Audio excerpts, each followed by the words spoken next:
Where's my safe? It was in the bathroom, and now it's gone. I need to call the police. Wait, hold on. My husband quickly calmed me down. Relax. I took the safe. What? Why? That was my savings. What did you do with my $300,000? He just shook his head. Your money is my money. I bought a house, for me and my mom. Are you serious? I was going to tell you, but since you found out, I'm telling you now. Divorce me? Go ahead. I already have your money, so I don't need you anymore. I was too shocked to argue. Fine. Enjoy your new life with your mom. Wow, you're taking this well. Bye. He left, looking happy. Strangely, I felt relieved. The money in that safe wasn't just for savings. I had planned to ruin his life with it anyway. He just saved me the trouble. Good luck with that. Nice life, Michael. My name is Sandra. I'm 35, a housewife. I lived with my husband, Michael, and our daughter, Lydia, in the suburbs. Michael and I met 10 years ago through a coworker. He was polite, calm, and seemed like a great guy. We started as friends, then dated, and after 5 years, we talked about marriage. We both wanted kids, so it made sense. We got married, and a year later, we had Lydia. Watching her grow was amazing. Her first steps, her first words, then preschool. Life was mostly good, though, of course, there were ups and downs. But one thing really annoyed me. Michael's mom, Anita. She lived nearby, alone after her husband passed away. She was heartbroken at first, but over time, she started going out again, smiling more. I was happy for her. But then, she started overstepping. She had a spare key to our house and would let herself in while we were out. She cooked, rearranged furniture, even gave advice on when to have another baby or buy a house. Hi, Sandra, I made dinner and did the laundry. Oh, thanks, Anita, but you don't have to. We can manage. Oh, it's no trouble. We're family. I could even redecorate your bedroom. I knew she meant well, but it was overwhelming. I didn't want to offend her, but it felt like she didn't respect our space. My friends didn't see a problem, which made me feel like I was overreacting. I talked to Michael, but it was useless. She's just helping. Why complain? It's less work for you. I just wish she'd ask first. So, what? You want me to tell her she's not welcome? That she shouldn't come over? Every time I brought it up, he got defensive. He was usually calm, except when it came to his mom. I understood that he wanted to protect her, especially after losing his dad, but I still felt uncomfortable. One weekend, I woke up at 9 a.m. and went to the kitchen to make coffee. As I poured the water, I realized I had left my phone in the bedroom. I went back to get it. Michael and Lydia were still asleep, so I opened the door quietly. As expected, they were out cold. I tiptoed to the bedside table to grab my phone. That's when I noticed something strange. The walk-in closet door was slightly open. That's weird. I was sure it was closed last night. Did Michael open it? I walked over to shut it, but something felt off. A bad feeling crept up my spine. I pulled the door open wider. No way. My safe was gone. I completely forgot about being quiet and screamed. What do I do? Who could have seen this coming? Panic hit me, and for a moment, I couldn't think straight. Then, I snapped out of it. I need to call the police. I was about to dial when Michael groaned and finally woke up. Ugh, what's with all the noise? You're gonna wake Lydia. Michael, my safe is gone. I'm calling the police.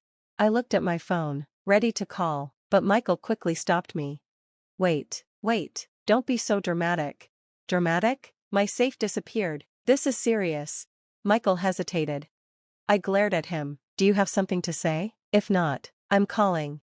Silence. Then, finally, he spoke. I took it, and your cash card too. I froze, my body locked up in shock. When I finally snapped out of it, I checked my wallet. My cash card was gone. I turned to Michael. He looked relieved, like he had no worries at all. That made me even angrier. Why did you take it without asking? That was my savings. What the hell did you spend $300,000 on? Michael shook his head like I was the one being unreasonable. Your money is my money. I bought a house, found a good-sized place in the countryside for $300K. What? The countryside? What about your job? My job? And Lydia, she'll have to change schools. I was yelling now, but I didn't care. Michael frowned, irritated, then he hit me with something even worse.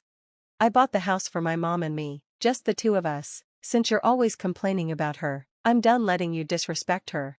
I snapped. Do you even hear yourself, you idiot? Michael scowled. I don't need a broke wife. I'll take custody of Lydia. Just sign the divorce papers, okay? I was so shocked by Michael's smug attitude that I couldn't even argue anymore. Then Lydia, startled by all the shouting, woke up. I picked her up from the bed. Michael had chosen his mother over his own daughter. There was no point in arguing anymore. Fine, let's get a divorce. Have a nice life with your mother. Michael grinned. Great, you're being reasonable. Wait here, I'll get the papers. To my surprise, he already had them prepared. He left the bedroom and came back quickly, shoving the papers in my face. His signature was already there. You can submit them. I'm going back to my mom's. He started packing. I watched him for a while, but all I saw was a stranger. He wasn't the man I once loved.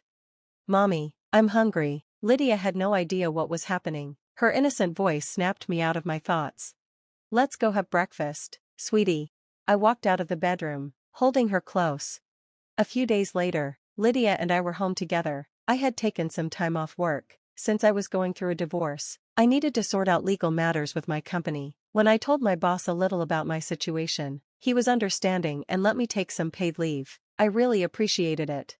I explained the divorce to Lydia. She didn't fully understand, but I tried my best. Daddy likes Granny more than me? She asked. Then, she stopped talking about him. That broke my heart. I had to protect her. I would never let her feel abandoned. Mommy, your phone is ringing. I had been so lost in thought that I didn't even hear it.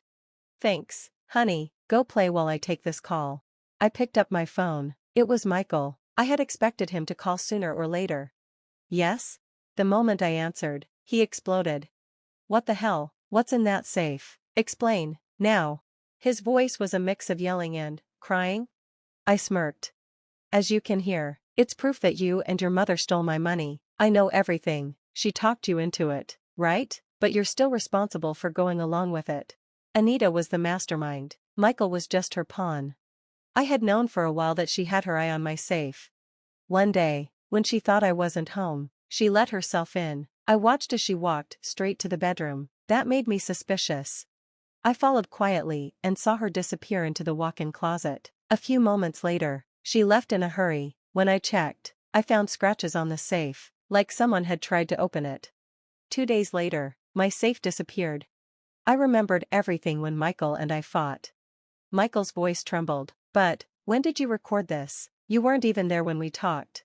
I chuckled. Oh, you really didn't know? I was right there. That's why there's a recording.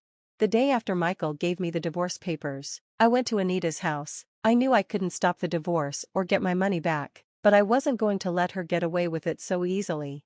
Since I had a spare key, I decided to let myself in and scare her a little. It was nothing compared to what she had done, but it would make me feel better. The moment I stepped inside, I heard her and Michael talking. They were bragging about their new house. Without hesitation, I pulled out my phone and hit record. Then Anita started laughing, so proud of herself for stealing my money. That was when I realized she had planned everything. I was so furious I almost stormed in, but instead, I stayed quiet and kept recording. When their conversation ended, I went home, saved the recording onto a USB, and then I went back to Anita's house. You see, Michael, I left the USB in the safe. Are you choking yet? Silence. Michael was too stunned to respond. Then, I heard another voice take over. What do you even want from this? The money is already spent, so there's no point. Stop blackmailing us. Anita was hysterical. She wasn't wrong, the money was gone. When I checked the safe, only a few $100s remained. I smirked. You're mistaken. There is a point. You bought the house through an agency where Michael's friend works, right? Well, guess what? That agent is actually my friend, too. I knew him before I even introduced him to Michael. Now, what do you think would happen if he heard this recording? Maybe he'd report it to the police. Maybe he'd cancel the purchase and return the money. If that happens, you'll have to pay a hefty breach of contract penalty and cancellation fees. The truth? The agent was my friend, but the rest was a bluff. Still, the effect on Anita was immediate. Her voice trembled. No way. This is your fault for hoarding money. I spent it for you. What are we supposed to do if we can't live in our new house? You better fix this. She was spiraling, spitting out incoherent threats. I sighed. Not my problem. Do what you want. I pushed her nonsense aside and hung up, ignoring her desperate screams. For the first time in a long while, I felt lighter. After that call, I reached out to my friend at the real estate agency. When I explained the situation, he was outraged on my behalf and, miraculously, managed to return my money. I had held on to a small hope, but I hadn't really expected it. Consider it a favor for an old friend, he said, then added, besides, I can't stand cheaters. Either way, I was elated. As for Michael and Anita? Turns out, the house they purchased was non-cancelable. However long it takes, I'll make sure they repay every cent, my friend assured me. They ended up working like slaves to pay off the loan.